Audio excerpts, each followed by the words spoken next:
મારા શરીરને શારીરિક રીતે તંદુરસ્ત, માનસિક રીતે મજબૂત અને ભાવાત્મક રીતે સંતુલિત બનાવીશ.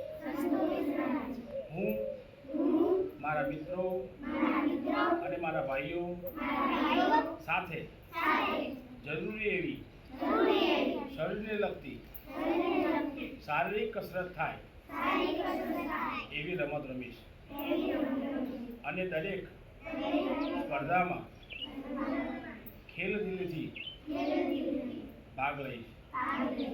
હું દરેક રમત વખતે ઓલિમ્પિકના તમામ નિયમો જળવાય એ બાબતની તકેદારી રાખીશ.